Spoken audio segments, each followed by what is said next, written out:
So we're going to work through a class progression of what I would do in a normal class setting with thinking about, okay, you have a bunch of different athletes that have low skill to high skill. Generally speaking, we'd assume that most athletes in a class setting, we only probably have, right? Probably about 10 to 15% that have ring muscle ups. The others probably are working up there.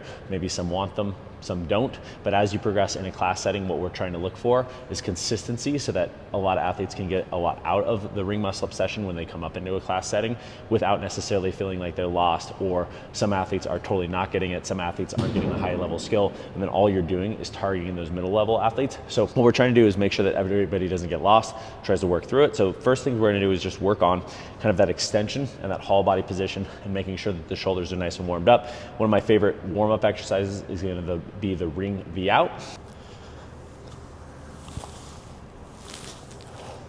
And I want to make sure that I'm pressing down, activating, and really working on that whole body position and extending through and opening up those shoulders, working on thoracic extension.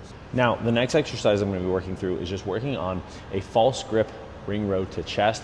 But what I'm going to do is I'm going to be more underneath the rings as if I'm pulling up to the rings, and I'm going to cue athletes through that. So we're going to go to extension, pull to chest, pause, back to extension, pull to chest, and pause. So again, we're just going to be working through here. Now what's nice is that you can have athletes work on the lowest level progression down here. So my false grip is going to be right on top. So I'm going to really work on those athletes staying with those hands on top of those rings.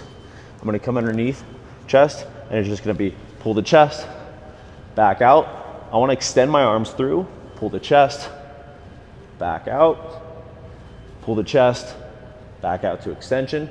Now, newer athletes that have a hard time with that, still keep those hands on top, pull the chest, back down, pull the chest, back down. And by cueing everybody through in a group setting, you're going to feel like there's a really good flow. Everybody's staying together and working through it. You're having your higher level athletes do a really good concerted warm up that they're going to need for the ring muscle up. And then all the way down to our low level athletes where we're just working on a nice pause to chest, pulling in and working on that good control and good rhythm and good tempo through the ring row, making sure that their hands stay on top. So for a strict ring muscle up, we're thinking more false grip. For a regular ring muscle up, we're thinking what I would call like a modified false grip, where you're still on top of the rings, but we're not necessarily getting that pisiform bone right on top of that ring as we move through it. The next exercise I'm going to go through is just making sure that athletes understand, right, the top of the ring support hold. If they can't hold the top of the ring support, that's going to be a big issue for ring muscle ups. So what's nice is having your rings right about this position where I can get to extension and I'm on those toes is going to be really helpful for a lot of athletes. Then what I want to do for those higher level athletes that can, pull up my toes, press harder through the rings, and even try to get to that external rotation nice and tight. We're going to hold for 10 seconds. After a 10-second ring support hold, we're going to do the bottom of the dip hold. The big focus here is going to be making sure that those knuckles are hugging that rib cage and keeping those rings close. Because again, when we're talking to athletes about that turnover, we're thinking turnover and hug the ribs. If those hands get out, you're going to kick out. So again, we want to make sure that we're safe, effective, come down. Again, what's nice about the rings being in this position is that I can go down to the bottom position. I have my toenails on for those newer level athletes. For my higher level athletes, I'm going to pick those up, stay nice and tight, and keep those rings and those armpits and create tension and those rings nice and close. Now that we've gone through a few series of our ring V out, right? Our ring row to chest, top of the dip support, bottom support. Maybe we've gone through that 2 to 3 sets through. What you're going to do is you're going to then talk through athletes going through from the top of a dip to the bottom of a dip in terms of that eccentric. So lowering down here, down to the bottom, come back out, work through a few of those. Now, my big thing is that ring row muscle up transition. It looks like this for newer level athletes. In, come back around, and then back out. As I go down, pull the chest, transition, back to chest, extension, pull the chest, transition, back to chest, and out. You have athletes go through probably 3 to 4 series of that, and I would cue them through that just like that. Maybe you have them pause a little longer. Again, pull the chest. We've already done that drill. Now it's transitioned through because we found what the bottom of a dip feels like as we move through it. A note that some athletes will feel better if you actually start in the bottom of the dip so they know where to go to. Their hips are back. That's going to be the big focus.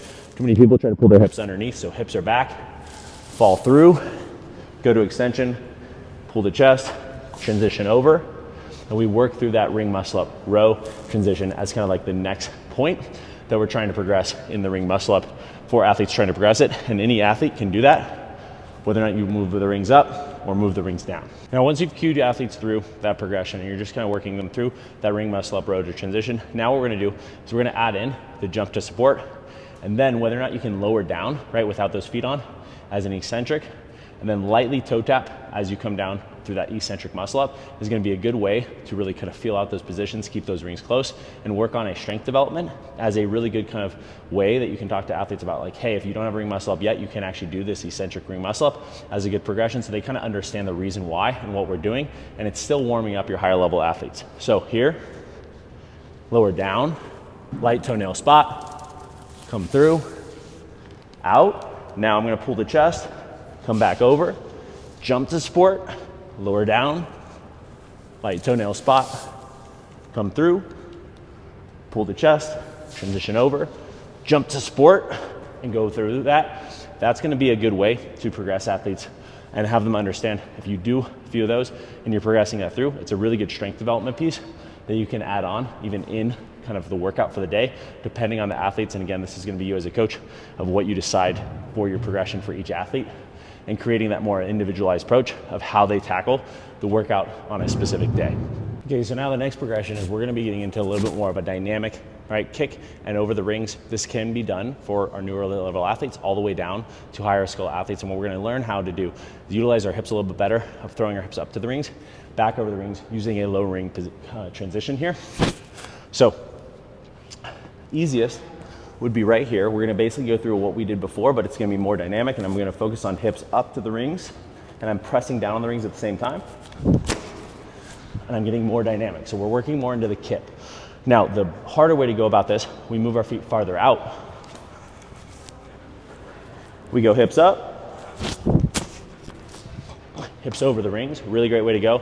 If you add a box there, it actually even creates a harder challenge where those feet are up, but we can make this as a ground progression. And honestly, as we get into higher level athletes, what we can do is almost what I call like a ninja kip, where we think about like that Bruce Lee throwing his hips up, getting up on top, and we're gonna have those feet actually come off the ground. You're gonna pull them up. And if athletes can do that little hip up, hip over, they definitely have a ring muscle up, and that would be a good way to kind of tell athletes, if you've been able to go through that, this is a less scary way to kind of kick yourself up into the rings, move yourself through it, and get into that.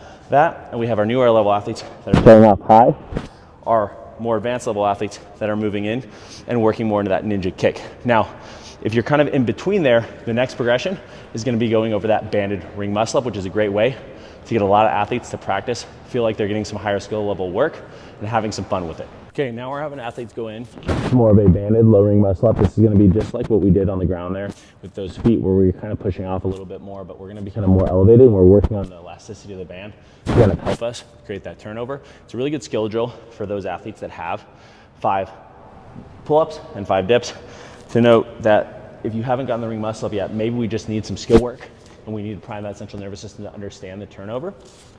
So we're gonna be here, those feet are gonna be off the ground.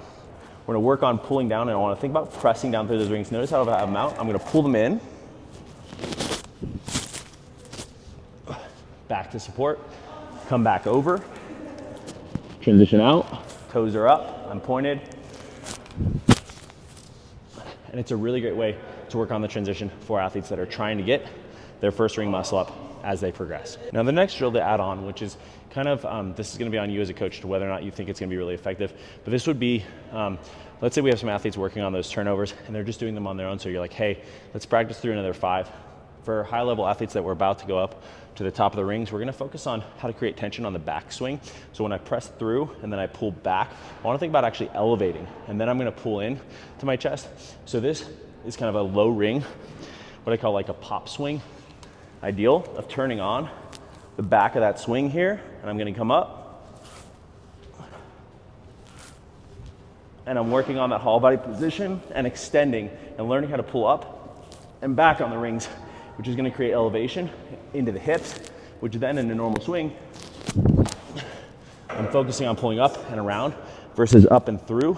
So up and through is more of a strict muscle up. up and around is gonna be more of that kipping ring muscle up. Then we'll move up to the high rings and talk about that ring swing. Okay, so now we're working on our athletes developing that ring swing. That's gonna be kind of more of that extension through, that pull to the hips.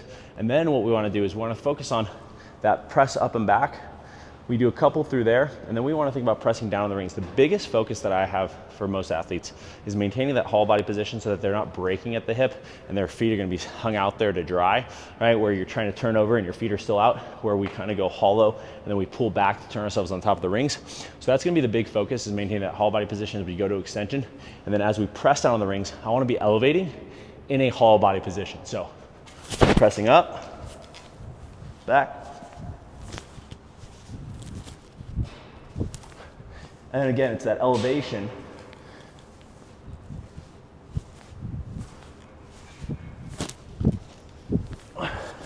And maintaining more of that hollow shape as I pull, and I'm not breaking at the hip when I pull to those hips with those rings. Now, hopefully, you've gotten some athletes that learn and they're kind of in that position where you've seen them do the turnover on the ground. You've seen them actually get up where they're getting those rings close to the hips. Now, as a spot, and as we try to get those athletes through, which I've helped a lot of athletes through, you let them swing. You're almost helping them through the swing. And then I let them go up, and then I hit their legs down, and I put them up over the rings, which is gonna help them get over the top of the rings. And you're gonna teach them, and you just do a little bit of a support. And as they progress, you have them do it again. A little light tap. I stop hitting here, and I more just wait, tap the shoulders, so it teaches them to go over on top of the rings. What we're gonna focus on is we're gonna think about throwing those toes out, and then we're just gonna pull those feet underneath you as you get into the top. So it's gonna be throw the feet up,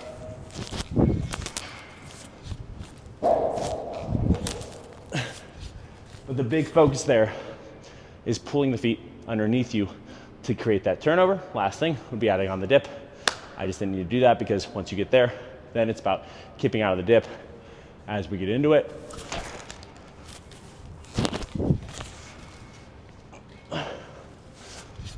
And finally, in that ring muscle up as the progressions go. When we have newer level athletes, as our high level athletes are doing this, we're working on, okay, are we going to do a shrink progression of strict pull-ups and strict dips? Are we going to the banded transition, low ring transition, and deciding, you as a coach, creating that individual plan for each athlete, where they're at, and what's gonna be best for them for the day.